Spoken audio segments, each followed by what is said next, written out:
It's Conduit News Radio with Paul Harrell. Joining us now, we have in studio, we got State Representative Brandt Smith is with us. Brandt, welcome back to the program, Well, sir. good morning, Paul. Thank you for having me. Real quick, what's going on with the legislature right now? Is the special session still going on? No, it ended Okay. last Thursday. Okay, and everything got wrapped up? Everything's wrapped up, and we're just ready for basic committee meetings from time to time and maybe some other business, Yeah. but we're done. Yeah.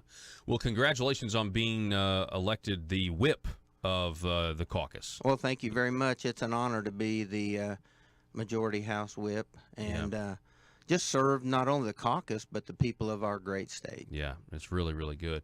I'm excited about that, and because I know what your voting record is, and so it's good to whip that platform of the Republican Party. Well, and here's the thing: the word whip has a negative,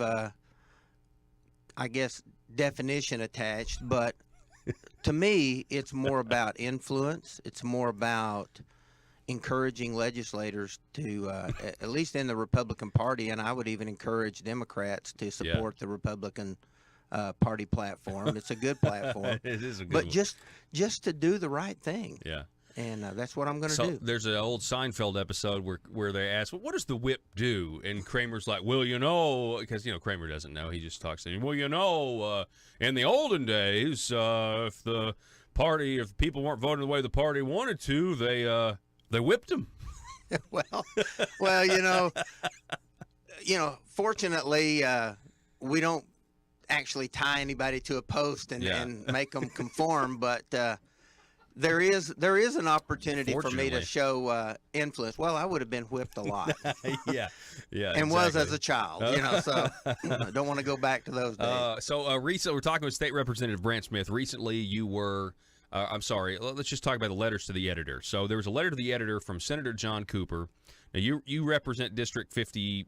Okay, Mm-hmm. you're actually my state representative, so congratulations on having that honor. I moved. I was in Ladyman's district, and he's very relieved that I'm his no loss longer... is my gain. Oh, okay. All right. I appreciate that. So you're in 58, which is in Jonesboro. And so Senator John Cooper, who is the senator for a good part of Craighead County, he actually penned a letter to the editor critical of you and three of your colleagues from this area in Craighead County and the House because of your vote against the DHS budget that included Arkansas Works Obamacare. And he was very critical.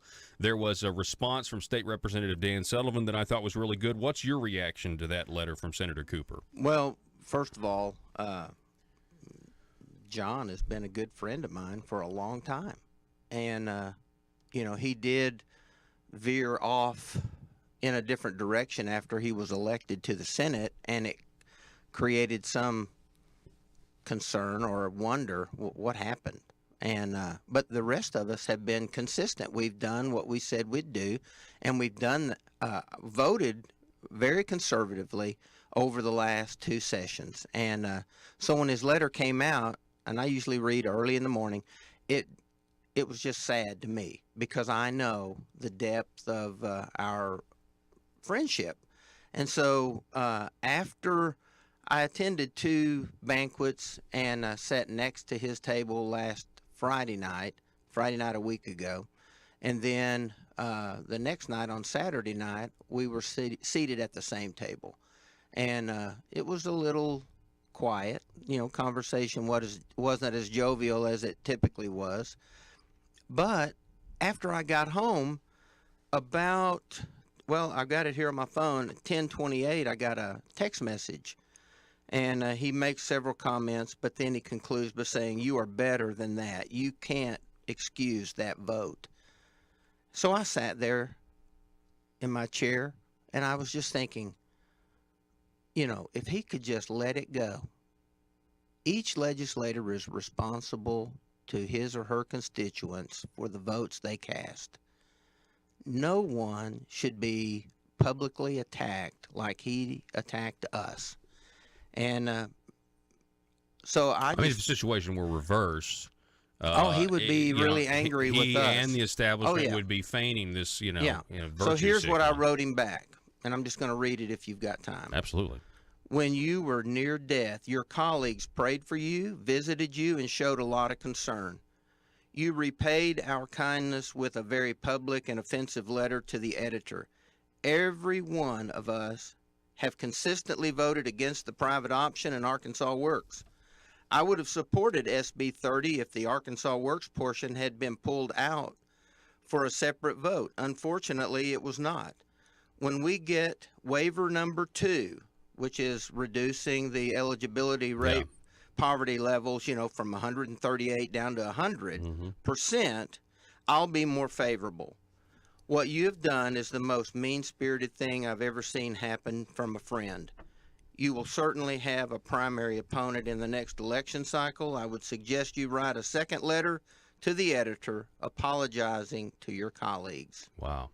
And then I blocked him from my phone and from my Facebook page. I just felt like I'm not going to be hammered repeatedly over this. So he's one of the few people I've blocked in my life. Wow. And I just thought I can't go any further with that.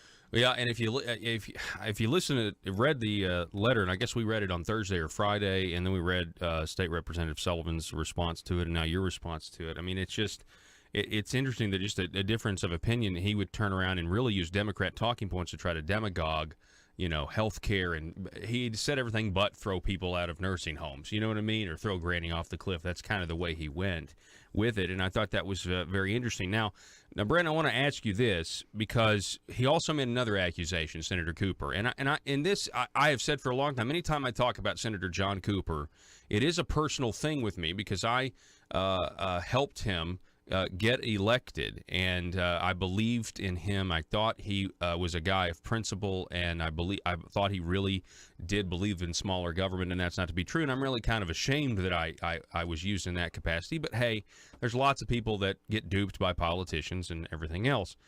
But he made an allegation that the reason you voted against the DHS budget that had Obamacare Arkansas Works in it wasn't because of principle or your personal beliefs. It was because of Conduit, what he calls an extreme Tea Party, extreme Tea Party organizations and Conduit.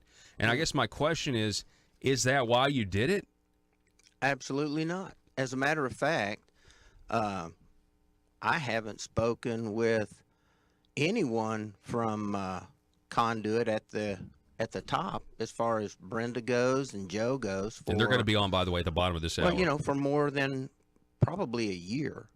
And they don't call me. They don't talk to me. They don't push me to cast certain votes.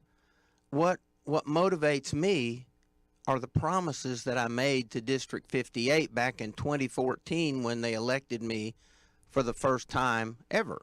Mm-hmm. And I stuck by my principles and my integrity, and actually during the second election, I basically spoke in front of constituents then saying I did what I said I would do. Yes, you did, yeah. And as a result, I don't even have an opponent this time around. Mm-hmm. So this will be the first time in Arkansas history that a Republican not only has been elected twice consecutively to the state house from this district, but I'm elected already for a third time. And I just think what an honor and a privilege. And I did have some people say, hey, you can vote any way you want now because you don't have an opponent. You're safe. Really? So wow. And this was coming from the other side, the less conservative side. And I just thought, why would I do that to the people who have trusted me? I said, no, I'm going to hold my ground. And, like I said, I wanted to get to yes. I was there when SEMA was present and presented the first waiver. And I went from the down. Trump administration. Yes, and I went downstairs and sat in on a second conversation. And I really appreciated everything that happened during that time at the Capitol. But until we can get a little more of what has been promised or we're pushing for. Which was the cost savings. Yes, I mean, that's what the cost savings were. until we could do that, I just stuck to my initial promise and said I can't do it. But as I read, I even told Senator Cooper, if we could get the second waiver, I would be more favorable. Right. And I think a support lot that. of people would have been Well, in that because boat we're as well. moving the ball down the field to the end state. Yeah. Let's reduce the size Of the of the program. program. Let's get working, eligible working adults off and back to work. Right. Let's give them something to be proud of themselves for, and that's a paycheck. You mentioned your victory. We're talking with State Representative Brandt Smith. So you mentioned you won. You had a Democrat opponent, which I believe actually was fielded by some establishment Republican interests. Or at least that's that was my gut feeling. Maybe. Because of your conservative don't know, voting but, record. you And know, of course, it's you possible. defeated him by 12 points. Right. So it was a massive. Now, I'm just curious. Senator Cooper and the establishment, put pressure on you here. Senator Cooper writes this article, criticizes Conduit. This was almost 5 days before the governor came out and recently started criticizing Conduit. So we have a consistency of messages here in a few days. And so I'm wondering, in the past, have you ever received any pressure or anything from the establishment concerning, how you should run your campaign? Well, back in 2016, I put some money into political advertising, radio, on your program. Yeah. And I had designated those funds weeks before I received a PAC check from our governor, his PAC. And so it looked like I had taken, to an outsider that didn't really know how I was budgeting, they would have said, okay, you got this money from our governor, and now you put it straight into Paul Harrell's program. At that point, Paul, I didn't even know that you had done some reshuffling and had come under what is now known as Conduit Media. News. Yeah. So, because if you remember the day I said, Paul, who do I make the check out to? You? And you said, was like, no. Conduit Media. Right, right. At first I thought, oh my gosh, this is going to put a bullseye on me now for sure, because Either way, it would. well, yeah, but there was already one on me, but then this one glowed in the dark. So you're saying you got pressure after you made an ad buy. By the way, you won by 12 points. We're on a great station, out of Northeast Arkansas. It's very well listened to by conservatives. And your ads, it's my base. Exactly. And your ads were, this is what I told you, I did what I said I was going to do, and you won by 12 points. And that's one of the reasons why. In my opinion, but you're saying you got pushback from establishment Republicans for advertising on this program? Again, Senator Cooper let me know he was very disappointed in me, and I think even embarrassed that I would put campaign funds into it's funny because the program. See, John wasn't embarrassed to come on this program on almost a daily basis when he was running in the special election for his current seat. And I feel like I need to make the that point I'm making today about that is I've not changed. I'm the same guy that I was back when I first started this political journey. And I'm for those conservatives out there that are listening this morning, you don't have to worry about supporting the Paul Harrell program. You don't have to worry about supporting Conduit. Yes, they stir people up, but isn't it time that we are stirred a little bit?